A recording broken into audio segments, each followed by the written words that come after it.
我唔呃你，呢個時代可能係人類歷史上最有趣嘅時期，但卻幾乎冇人談論係乜嘢俾佢咁獨特。喺國界同國家名稱逐漸固定成我哋今日所熟知嘅樣，科技亦開始變得現代且易於辨認嘅嗰個時期，有一件事讓當時嘅世界對我哋嚟講完全陌生，咁就係煤炭無處不在。喺日常嘅生活中，煤炭幾乎冇法回避，但突然之間佢就消失咗，而呢個就係佢消失嘅過程。蒸汽機徹底改變咗歷史嘅進程，隨住能夠自動化紡紗同埋織布等古老手藝，好多原本喺鄉村過住安逸生活嘅人們，突然發現自己無法再同機器競爭，失去咗工作同埋收入。幸運嘅係，城市裏邊新工作如雨後春筍咁湧現，呢啲人便紛紛湧向城市尋找生計。而佢哋每一個人睇到眼前嘅景象嘅時候，肯定都大吃一驚。由於蒸汽機嘅工作原理，佢嘅體積越大，燃煤效率就越高。呢個亦都促使人們建造越嚟越龐大嘅工廠。你可以想象，當時睇到呢啲巨大嘅建築同沿住城市天際線不斷冒出嘅滾滾濃煙，咁該係幾咁令人震撼嘅景象。但係從此以後，呢度就係佢哋嘅新家啦。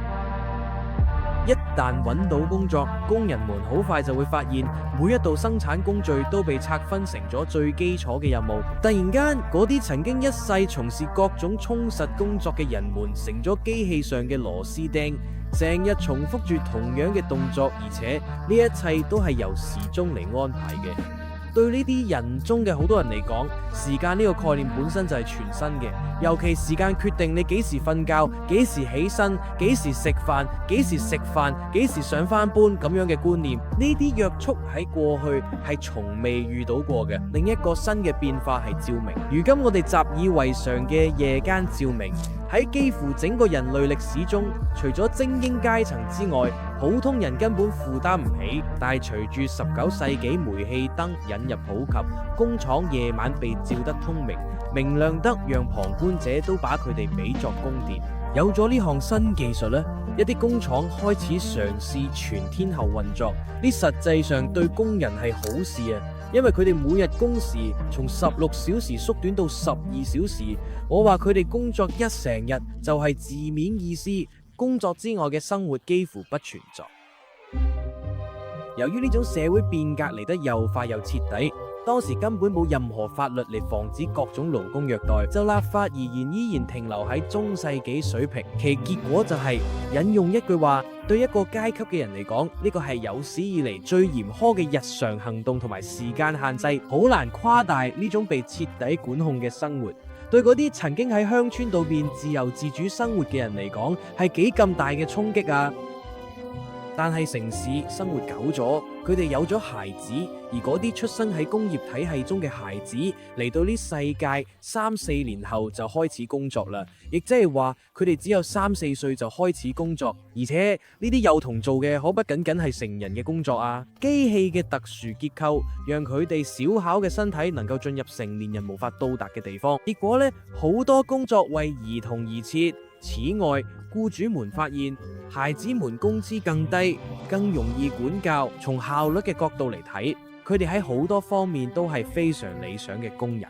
呢種做法仲延伸到咗煤礦內部，礦井開始挖掘只有兒童先至能夠進入嘅小隧道，而呢啲隧道裏邊發生嘅虐待行為，與之相比，工廠裏邊嘅童工簡直就好似陽光同彩虹一樣美好。跟住落嚟嘅引述會讓你腦海中浮現出一幕恐怖片嘅畫面，好似狗咁被鎖鏈、皮帶同馬具拴咗喺手推車上面，四肢着地爬行，身後拖住沉重嘅貨物，而呢一切都發生咗只有一支火把照亮嘅黑暗中。咁井咁小到佢哋甚至無法直立行走。你可能會想，點解父母要將細路種咁樣嘅地方？其實對於嗰啲俾孩子去工作嘅成年人嚟講，佢哋並唔覺得有咩唔對。事實係，孩子們自古以嚟就一直喺度工作，以各種方式為家庭貢獻。比如喺農田幫手或者洗衫。你需要明白，嗰個時並冇教育體系為孩子們嘅工作做準備，佢哋就係直接開始工作。但喺工業化世界裏邊，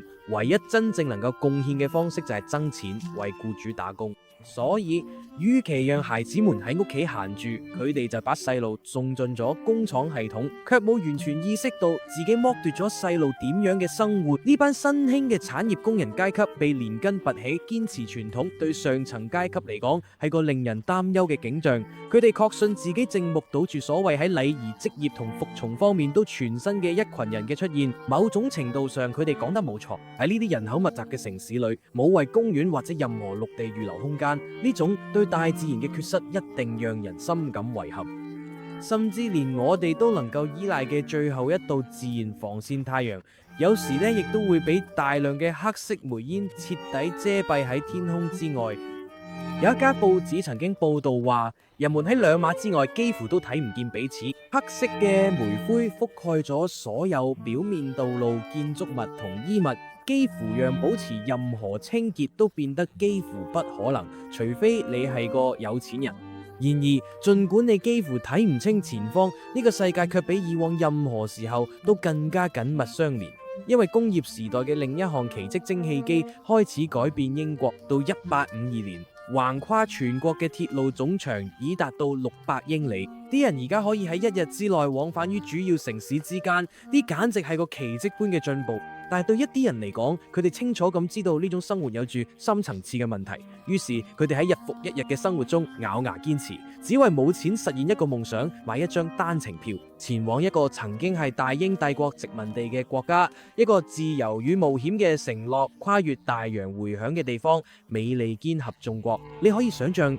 對於嗰啲生活喺可怕、受控、擁擠環境中嘅人嚟講，一個充滿廣闊自然、冒險，最重要嘅係自由嘅地方嘅承諾係幾咁具有吸引力。呢個仿佛係對佢哋被剝奪嘅舊日生活方式嘅一種回歸。但係呢方面就只有一個問題，隨住各州逐漸建立起嚟，佢哋不斷向西擴張。喺征服土地嘅過程中，佢哋仔細勘察咗呢啲土地到底蘊藏住咩資源，而佢哋嘅發現，正如當年喺英格蘭一樣，將徹底改變美國歷史嘅進程。冇錯，你估？咁佢哋發現咗煤炭。由於煤礦嘅分佈位置，美國嘅工業革命始於一個名叫匹茲堡嘅小型貿易村莊。呢個村莊喺獨立戰爭期間不斷發展壯大。就喺嗰場戰爭結束8年之後，匹茲堡嘅人口達到376人。呢座城市迎嚟咗當時世界上只有極少數地方先至有嘅工業進步，標誌佢收到咗第一起污染投訴。喺接落嚟嘅幾年裏邊，呢度將成為玻璃同煉鐵等高耗能產業嘅重要製造中心。到1817年，匹茲堡人口已經達6000，工廠數量超過250家。就好似英國城市一樣，來訪者開始報告話，煙霧讓呢座城市變得陰沉，遮住咗陽光。僅僅喺20年後，匹茲堡就成為咗西半球嘅蒸汽之都啦。但係到目前為止，呢種工業現象仲只係孤立發生嘅。美國其他地方嘅工業革命仲處於停滯狀態，但係呢一切即將改變，因為東海岸嘅城市開始遇到同倫敦200年前一模一樣嘅問題。佢哋燒掉咗太多嘅木材，導致樹木幾乎枯竭，木材價格飆升，呢個讓煤炭成為咗一個可行嘅選擇。但係呢度有一個問題嘅，運輸嘅基礎設施根本唔存在，同英國唔同。佢哋唔能夠直接沿住海岸航行，煤炭都喺內陸，必須運到海岸，所以佢哋選擇咗英國人曾經嘗試過嘅另一條路運河。全國各地掀起咗大規模嘅挖掘工程，修建出連接城市與豐富煤礦嘅通道。而當技術到位之後，另一項重要嘅英國創新亦都開始出現鐵路。隨住鐵路嘅普及，佢同煤炭貿易嘅聯繫變得如此緊密，以至於啲人常常把佢哋視為同一個產業。隨住基礎設施嘅完善，沿住呢啲線路，新城市不斷湧現，比如馮公鎮、紐卡斯爾同波特卡本。波特卡本最初只有1個家庭，但喺短短1年內，人口就增長到咗900幾人。可以話到呢個時候，文明只需要2樣嘢：煤炭同水。而隨住美國主要城市，如今煤同水都極為充足。接落嚟嘅幾十年，亦即係1835年至到1855年，美國發現自己陷入咗本視頻開頭所描述嘅同樣困境之中。大量人口從農村遷移到工業城市，形成咗大規模嘅人口流動。到咗呢個階段呢，美國嘅工業化程度咧已經非常高嘅，甚至生產出咗一啲連英國人都稱讚嘅商品。但係呢種經濟成就咧並冇喺全國範圍內均勻分佈。煤炭及其帶嚟嘅一切，凸顯咗工業化北方與依賴奴隸制種植園嘅農業南方之間明顯嘅經濟分歧。呢啲緊張關係最終爆發成咗一場內戰。正係喺呢度，我哋第一次真正見識到咗由煤炭驅動嘅戰爭。鐵路被徵用作軍事用途，使到士兵同彈藥能夠源源不斷咁運送到前線，從而促成咗規模更大、傷亡更慘重嘅戰役。大規模煉鐵廠嘅普及，亦都讓一種新型戰艦鐵甲艦得以喺戰場上面接受考驗。呢場戰爭同樣展示咗工業優勢喺戰爭中有幾咁決定性。北方嘅工廠產能係南方嘅10倍，槍械產量係32倍，煤炭更加係以38:1嘅巨大優勢遙遙領先。結局已經注定，到戰爭結束嘅時候，已有60萬美國人喪生，呢個成為人類歷史上最致命嘅內戰。而呢個僅僅係未來更大變革嘅開始。南北戰爭結束之後，美國繼續穩步前進，作為一個國家不斷發展，礦業產量節節攀升，最終超越咗煤炭之王英國，並將其從王座上拉咗落嚟。到咗19世紀90年代，美國成為咗世界上最大嘅煤炭生產國。到咗1900年，呢一差距進一步拉大。煤炭無可爭議咁成為咗美國經濟實力嘅基石，而喺全球煤炭產量排名中，緊隨英國之後位居第3嘅係一個名叫德國嘅新興工業強國。但有啲人開始感到厭倦咗啦。喺嚟緊10年裏邊，圍繞煤炭嘅最大新聞其實係早期嘅反污染運動，但係呢背後嘅原因同你想象嘅完全唔同啦。早喺1842年，一份震驚社會嘅報告發現，曼徹斯特勞動階級出身嘅兒童有超過57%嘅概率喺5歲前夭折，平均壽命只有17歲。為咗說明情況有幾糟，農村嘅窮人平均壽命係38歲，呢個可以多咗1倍仲多啊！而家好明顯嘅，城市生活中嘅某啲因素正在奪走啲人嘅生命，尤其係窮人嘅生命，但係社會大體上仲喺度否認呢一點。喺當時，城市裏邊嘅煙霧被視為人類文明嘅象徵，冇煙霧嘅生活簡直無法想象。有啲理論認為缺乏陽光先導致咗呢啲死亡，但係由於當時測量手段原始，無法建立因果關係，而且當時仲有一種講法，認為煙霧實際上能夠淨化肺部，等肺部對細菌更有抵抗力。正因如此，最早真正嘅反污染運動並唔係由嗰啲主導科學界嘅男性發起嘅，而係源自佢哋嘅家庭同家中嘅女性。喺嗰個家務被視為女性專屬職責嘅年代，保持屋企食物同家人清潔變得越嚟越難。如前所述，煙塵無處不在，呢個先至開始俾人們視為一個問題。好快，女性們組建團體，積極發聲，開啟咗後來被稱為市政家政運動嘅浪潮。但由於佢哋係女性，且往往有特權，佢哋對清潔空氣嘅呼籲被認為係感情用事，唔值得認真對待。喺匹茲堡，佢哋常被指責話只係想保護膚色，而唔係健康。但係呢啲姑娘們可係真正衝喺一線，把事情辦成咗。佢哋同工程師合作，尋找更高效、更清潔嘅燃燒技術。儘管冇投票權，卻成功游說通過咗禁止濃煙嘅新法律。呢個可唔係件容易嘅事，畢竟喺美國能夠成功壓過煤炭行業嘅游說，絕對稱得上係一項成就。但係問題在於，呢場反污染運動只有喺一個穩定和平嘅社會入邊先至能夠奏效。由於煤炭已經同戰爭密不可分，如果大規模戰爭爆發，呢啲崇高嘅理想都不得不被擱置，而事實亦都正係如此。1914年，一場巨大嘅戰爭爆發咗。起初，啲人普遍以為呢不過係又一場巴爾幹戰爭，但僅僅幾個月之後，佢就迅速演變成咗完全陌生、史無前例嘅局面，一場世界大戰。同注重效率嘅工廠制度相呼應，拿破崙時代五彩斑斕嘅軍服正式成為咗歷史。德國部隊以單調嘅灰色隊列，沉悶咁開進法國同埋俄羅斯，一路上修建鐵路深入敵方領土。美國內戰時期嘅鐵甲艦迫使各國海軍進行現代化改造，並喺金屬艦船領域不斷突破，最終催生咗龐大嘅無畏艦級戰列艦。機槍開始喺戰場上面發揮關鍵作用，火炮嘅規模、射程同口徑亦大幅提升，最終形成咗我哋所熟知嘅戰爭景象，一個充滿泥濘、子彈同鐵絲網嘅絞肉機。後來經濟學家凱恩斯話，德意志帝國嘅建立，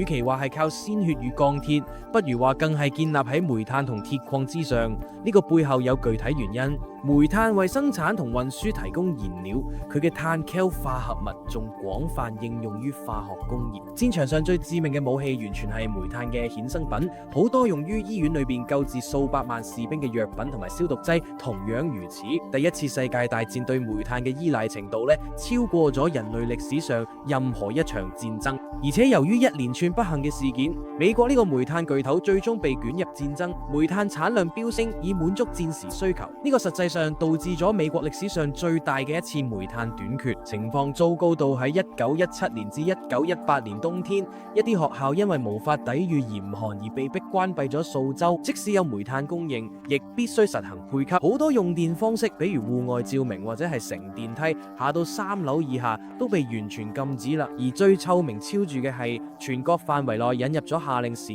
以更好咁利用陽光。到戰爭結束嘅時候，關於死亡人數嘅估算，尤其係平民部分，差異相當大。儘管如此，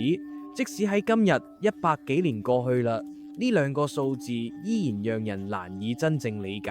軍民傷亡合計保守估計為1500萬，高則可達4000萬。呢個就係工業化戰爭嘅真正威力。但係戰爭結束之後，美國並冇迎嚟和平，同其他工人一樣，區工們帶住對更公正世界嘅期望走出咗戰爭，但現實並非如此，結果係全國進入咗前所未有嘅勞工動盪時期。總體嚟講，美國與煤礦工人嘅勞資關係史，充其量亦只能夠話係動盪不安。從一開始，呢段歷史無疑係最血腥嘅。好多時候，罷工遭遇嘅回應係毆打、槍擊。喺少數情況下，手無寸鐵嘅平民仲會被美國國民警衛隊直接屠殺。呢個促使美國最古老嘅工會聯合騎工工會 UMW 重新崛起。1933年UMW 真正創造咗歷史啦，成功簽訂咗一份改善區工生活嘅合同，爭取到咗諸如加薪、減少強制工時、安全要求同埋工作保障等權益。呢啲都係美國具有里程碑意義嘅勝利，不僅永遠改變咗國內勞工運動嘅進程，亦都對全球產生咗深遠影響。聯合左工工會嘅領袖係約翰 L 劉易斯，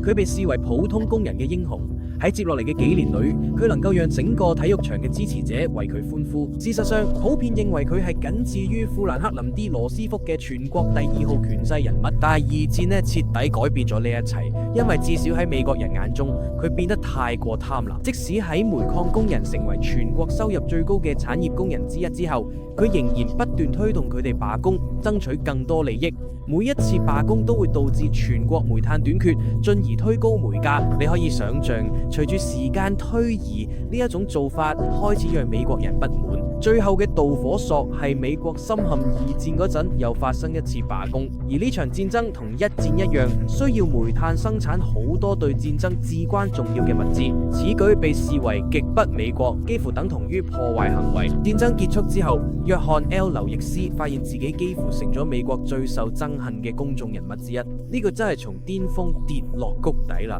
而且每當佢發動一次罷工都會發生另一件事啦。越嚟越多嘅能源市場開始轉向煤炭嘅直接競爭對手石油。呢個喺好大程度上，亦都係因為現代社會同石油相比，越嚟越唔適合使用煤炭啦。喺過去嘅時代，喺馬車、火車同輪船嘅世界入邊煤炭好方便運輸，因為只需要將佢裝載喺上面就得。但喺20世紀初，全球範圍內開始鋪設用於石油運輸嘅基礎設施，管道同郵輪嘅廣泛使用，石油運輸成本大幅降低，亦減少咗人力嘅需求。當然，仲有一件讓煤炭處境更加艱難嘅事，咁就係汽車嘅出現啦。如果你喺1924年問一位煤炭行業分析師啊，佢認為汽車對煤炭係好係壞，佢肯定會笑你，然後話當然係好事啊，因為當時大家都認為汽車會用煤炭作燃料。但係我哋都知道，事實並非如此。呢啲消耗大量石油嘅機器，好快就喺各地出現。